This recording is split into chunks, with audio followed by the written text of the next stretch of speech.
സഹോദരി മരിച്ചുപോയെന്ന് തെളിയിക്കാൻ അസ്ഥികൂടവുമായി ബാങ്കിലെത്തി ഒഡീഷയിലെ കിയോഗ്ഞർ സ്വദേശി. ഇടുക്കി ലൈവ് വാർത്തകൾ നിങ്ങൾക്കായി അവതരിപ്പിച്ചത് presented by Santa Monica study abroad. പഠിക്കാമിനി അതിരുകളില്ലാതെ.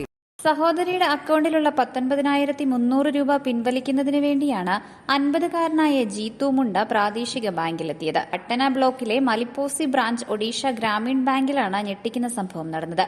ജനുവരി 26-ന് മരിച്ചുപോയ സഹോദരി കൽറ മുണ്ടയുടെ അക്കൗണ്ടിലുള്ള പണം പിൻവലിക്കുന്നതിനായി ജീത്തു മുണ്ട ബാങ്കിനെ സമീപിച്ചിരുന്നു. എന്നാൽ സഹോദരി മരിച്ചുപോയെന്ന് പറഞ്ഞിട്ട് അധികൃതർ വിശ്വസിച്ചില്ല.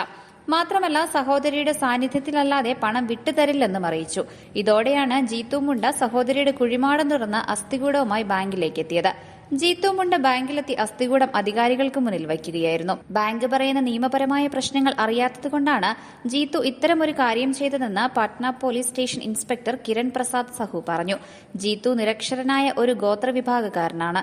അദ്ദേഹത്തോട് കാര്യങ്ങൾ വിശദമാക്കി പറഞ്ഞു നൽകുന്നതിൽ ബാങ്ക് അധികൃതരും പരാജയപ്പെട്ടെന്നും ഇൻസ്പെക്ടർ പറഞ്ഞു. താൻ പലതവണ ബാങ്കിൽ പോയിട്ടും അക്കൗണ്ടുള്ള ആളെ കൊണ്ടുവരണമെന്നാണ് പറഞ്ഞതെന്ന് ജീത്തു മാധ്യമപ്രവർത്തകരോട് പറഞ്ഞു. ഞാൻ പലതവണ ബാങ്കിലേക്ക് പോയി. അപ്പോഴൊക്കെ പണം പിൻവലിക്കണമെങ്കിൽ അവർ അക്കൗണ്ട് ഹോൾഡറെ നേരിട്ട് കൊണ്ടുവരണമെന്നാണ് പറഞ്ഞത്. അവൾ മരിച്ചുപോയെന്ന് പലതവണ അവരോട് പറഞ്ഞു. അതൊന്നും കേൾക്കാതെ ആളെ കൊണ്ടുവരൂ എന്നാണ് പറഞ്ഞത്. അതുകൊണ്ടാണ് ദേഷ്യത്തിൽ മരിച്ചതിന് തെളിവിനായി അസ്ഥികൂടം എടുത്തു വന്നത് എന്ന് ജീത്തു പറയുന്നു. ഇതിന് പിന്നാലെ അധികൃതർ പോലീസിൽ അറിയിക്കുകയും ചെയ്തു. വഴിയിലൂടെ സഹോദരിയുടെ ദ്രവിച്ച മൃതദേഹവുമായി 3 കിലോമീറ്റർ നടന്നാണ് ബാങ്കിലെത്തിയത്. നടക്കുന്ന ജീത്തു മുണ്ടയുടെ വീഡിയോ സമൂഹമാധ്യമങ്ങളിൽ ഇതിനകം ശ്രദ്ധ നേടുകയും ചർച്ചയാവുകയും ചെയ്തിട്ടുണ്ട്. News desk Idukki live.